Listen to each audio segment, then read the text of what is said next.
Our fighting Phils sweep the Toronto Blue Jays. Shouldn't have been a surprise if you were listening to this show. Pretty sure I called that on Friday afternoon. Was feeling pretty good about the Phillies headed into that series when you knew you had Ranger on the mound Friday night, Sanchez on the mound Saturday, and then Mr. Consistent Zach Wheeler on Father's Day. And what a series it turned out to be for the starting pitching. And even the bats woke up a little bit, Ricky Bottalico. How you feeling today, Ricky, after watching your fighting Phils sweep the Blue Jays? You know what? I've seen this before, but what I am feeling is, 32 runs in 3 games. I think you're pretty happy with that.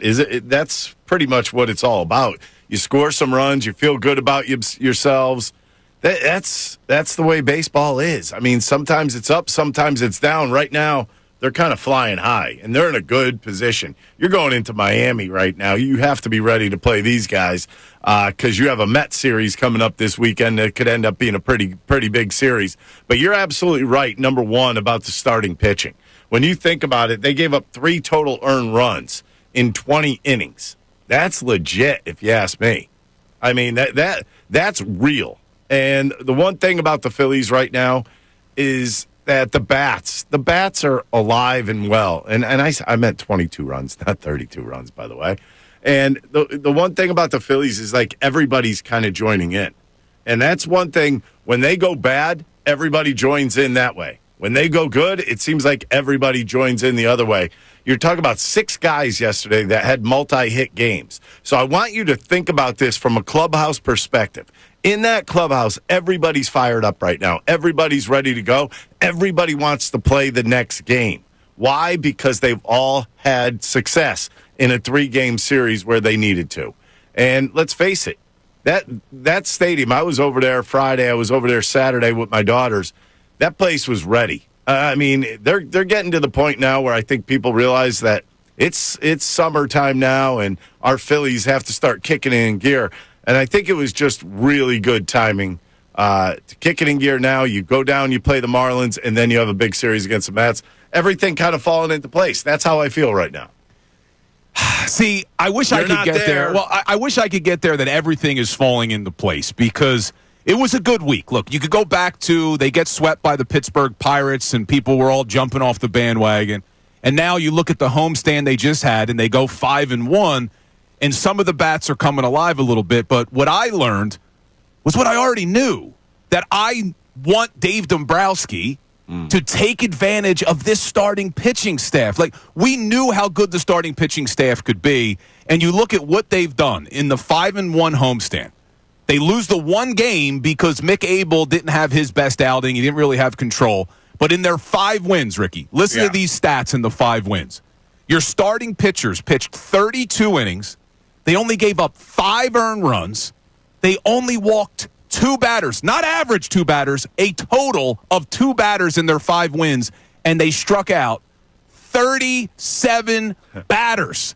When you have a starting pitching staff that can do that, you have to, Dave Dombrowski, do everything that you can, everything in your power to make sure that this lineup is as bulletproof as possible to give yourselves the best chance come October, because you can't waste a starting rotation like this, Ricky. This starting rotation is so damn good. They could beat anybody in a 3-game, 5-game, or 7-game series come the postseason. I just don't want to see the bullpen have issues and waste a good start, or your lineup go completely cold.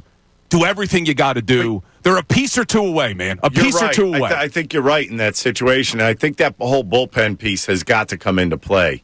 I've said this right when Alvarado left. I said this team is going to have to add because this workload will come back and haunt them.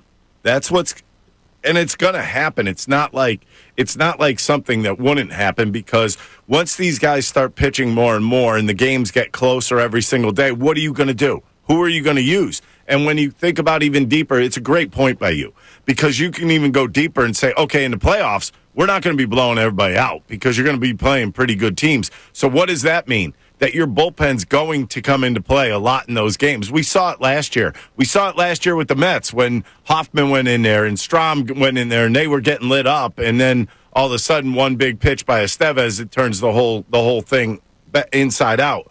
I think that bullpen piece or two, I still say two. I'm going to stick with two pieces because you need guys that are fresh pitching, and you're going to need them fresh in the playoffs. If they keep going now, they're getting the rest now because they're having some blowout wins. You look at yesterday's game, that's a blowout win. But I look at it as, okay, why are you going to win? Why are you going to be in the playoffs? And who's going to get you through the playoffs? Who's going to get you through the playoffs is the pitching staff. Can the relievers hold up in close games? And how rested will they be? And how beat up will they be when they get there if they do not get somebody to kind of fortify that bullpen? Yeah, they got to fix the bullpen. I think we're all in agreement there. I think the entire fan base is in agreement. Whether it's one or two arms is probably... It's got to be two, Bill. One of them can come from the starting rotation. One of them can come from that starting rotation, in my opinion. When you're that deep, and we'll see if Aaron Nola comes back. It wasn't great news. He went on a podcast and said 2 months he's going to be out. But even without him, you may have enough starting pitchers that you can move someone there. But let me ask you this, because whether it's one or two arms in the bullpen, I still think they need a right-handed power bat. And I know this series and this homestand, you saw Alec Boehm show a little bit of power, which he's never done.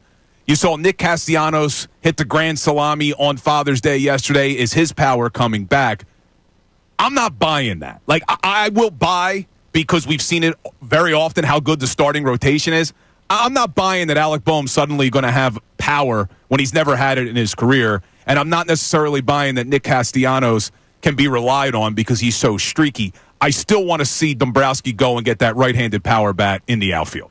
That would be great. Where are you getting it from? Who are you giving up? You see what I mean? It always comes back to what's going to be on the menu, who's going to be out there, how many teams are vying for a player like this, and what you want to give up. I just don't know. And I will tell you this much. When Dombrowski has spoken about certain things, he has not really said that he's going out to get a bat. If you think about it, he has said bullpen help. Yeah, he even said internal. Like, yes. Internally, we got to be better. Internal means we just brought up Otto Kemp, and Kepler's got to do his job.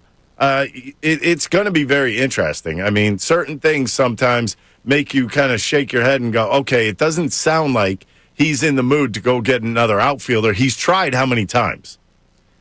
Too many, and he hasn't fixed it. 3 different times he's tried. Well, you brought in Austin Hayes. They tried Whit Merrifield. Austin Hayes, and now Kepler. And Kepler's showing a little bit of pop, too. Yeah, but this is why I'm all into this team. I love how they're playing right now. I will give them all the credit in the world for this past weekend. But I will not buy into something that I haven't seen for a long period of time. I am not completely falling down in love right now with the Phillies team because I do believe those holes are still there. They don't just disappear over a weekend. What's up, everybody? It's Bill Colarulo from Unfiltered with Ricky Bo and Bill Colarulo. Thanks for watching. Make sure you're subscribed to our YouTube channel because we post a ton of content. It's not just what you hear on air. We're posting content all day long. We do some things before the show, after the show, even stuff during the show. So subscribe, like, do whatever you got to do. We got all this content coming to you every single day.